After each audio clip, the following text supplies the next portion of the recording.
La position, elle est très simple. Avoir une grande compétition en Haute-Savoie et au pays du Mont-Blanc, je pense que tout le monde est d'accord. Ensuite, c'est pas parce qu'on est d'accord pour une compétition que cela permet de faire n'importe quoi dans les dossiers. Donc, je crois qu'il faut des beaux dossiers bien montés, bien ficelés sur le plan juridique et sur le plan financier. Et aujourd'hui, je suis désolé de constater qu'alors même que les premières discussions ont eu lieu il y a 2 ans et demi, ce dossier il est toujours dans le même état, c'est-à-dire que les acquisitions foncières ne sont pas obtenues, et puis on intervient sur un domaine qui a été concédé à une société qui s'appelle LHSG, les Ouches Saint-Gervais, qui dans son contrat de concession a l'exclusivité des aménagements. Et donc on ne peut pas, à mon sens, aller injecter 10 millions hors taxes de travaux sans que ça se fasse autrement qu'au travers du délégataire qui a été choisi par le CIVU. Ensuite, je voudrais simplement rappeler une chose, c'est que le domaine skiable des Ouches Saint-Gervais, c'est d'abord 80% sur le territoire de la commune de Saint-Gervais. Le CIVU, qui est l'autorité organisatrice, c'est moitié Saint-Gervais, moitié les Ouches, alors qu'on voit que le rapport n'est pas le même sur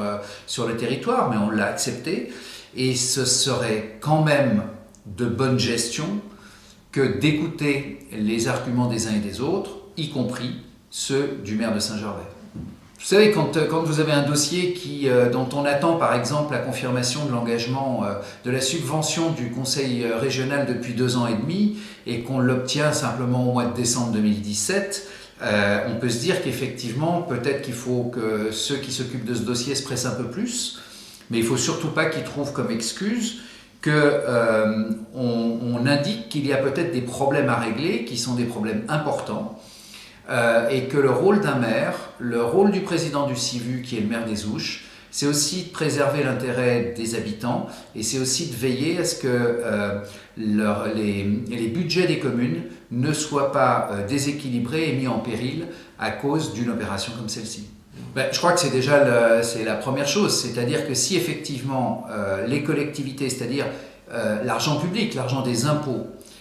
qu'il soit national, départemental, régional ou local, si on met plus de 10 millions dans une opération comme celle-ci, eh bien il faut effectivement que le CIVU soit assuré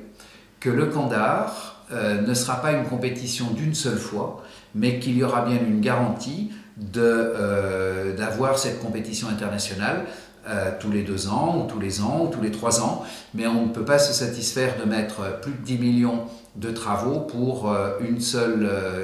semaine de compétition une fois. Oui, mais je pense que dans ces investissements qui sont importants pour le Candar, il y en a bien sûr qui vont bénéficier aux skieurs de tous les jours et donc au domaine skiable. C'est bien pour ça qu'on ne peut pas modifier le contrat du délégataire comme ça en claquant des doigts. Et sur les 10 millions de travaux qui sont envisagés, il y en a 6 qui vont rendre plus confortables les pistes,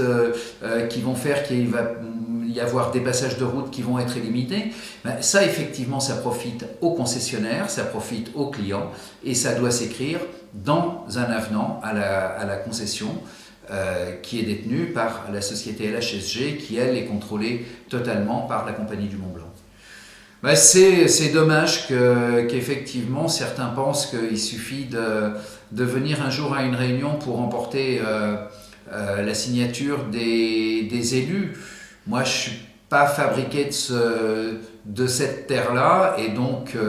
je n'engagerai pas l'avenir des Saint-Gervolins et des finances locales, parce qu'il faut se rappeler que si le CIVU n'a pas assez d'argent, si le CIVU ne peut pas rembourser ses emprunts, eh bien, ce seront les communes des Ouches et de Saint-Gervais qui devront payer pour permettre d'honorer les dettes de ce syndicat intercommunal. Donc, ce serait une mauvaise gestion, une fois de plus, que de faire les choses simplement sans explorer tous les risques et toutes les possibilités.